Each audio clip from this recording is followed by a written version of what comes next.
திருச்சியில் அரசு நிலம் அடிமாட்டு விலைக்கு விற்பனை. அதிமுகவின் ஊழல் அம்பலம். தில்லைநகர் கூட்டுறவு சங்க நிலத்தை அடிமாட்டு விலைக்கு விற்பனை செய்ததில் பல கோடி ரூபாய் ஊழலில் அதிமுகவினர் ஈடுபட்ட அதிர்ச்சி தகவல் வெளியாகியுள்ளது. திருச்சி தில்லைநகர் கூட்டுறவு வீடு கட்டுமான சங்க நிர்வாகக் குழு கடந்த 6 மாதங்களுக்கு முன்பு பதவியேற்றது. இதன் தலைவராக ஆளுங்கட்சியான அதிமுகவின் பாலக்கரை பகுதி செயலாளர் கலீலுர் ரஹ்மான் இருந்தார். இக்குழு கூட்டம் அக்டோபரில் நடந்தது. தில்லைநகர் பேரன் காலனியில் 6750 சதுரடி நிலத்தை இச்சங்கம் நிர்வகித்து வருகிறது. இந்த நிலத்தை விக்னேஸ்வரி என்பவருக்கும், இதேபோல் தென்னூர் அண்ணா நகரில் உள்ள 2790 சதுரடி நிலத்தையும் பிரபல பிரியாணி கடை அதிபர் ஹக்கீம் என்பவருக்கும் விற்பனை செய்ய ஒப்புதல் அளிக்கப்பட்டது.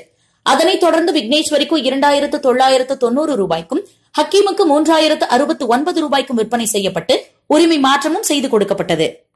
விற்பனை செய்யப்பட்ட ஒரு சில நாட்களிலேயே விக்னேஸ்வரி அந்த நிலத்தை பிரவீன் என்பவருக்கு ரூபாய் 3.30 கோடிக்கு விற்பனை செய்துள்ளார்.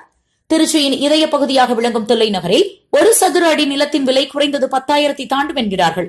ஆனால் கூட்டுறவு சங்க நிலம் சதுர அடி 50 காசை விட குறைவான விலைக்கும், தென்னூர் நிலம் அடிமாட்டு விலைக்கு விற்பனை செய்யப்பட்டிருக்கும் அதிர்ச்சி தகவல் வெளியாகியுள்ளது. இந்த விற்பனை மூலம் சட்டவிரோதமாக பல கோடி ரூபாய் முறைகேடு நடந்திருப்பது தெரியவருகிறது. இந்த விவகாரத்தில் பத்திரப்பதிவு செய்து கொடுத்த சங்க செயலாளர் வேலாயுதம் சஸ்பெண்ட் செய்யப்பட்டுள்ளார்.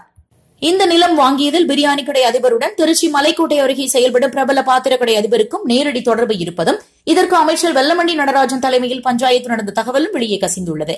தற்போது நிர்வாகக் குழுவை கலைத்து பதிவுத்துறை பதிவாளர் வில்வசேகர் உத்தரவிட்டாலும் அதிமுகவினரின் இந்த மெகா ஊழல் திருச்சி மக்களை பெரும் அதிர்ச்சியில் ஆழ்த்தியுள்ளது.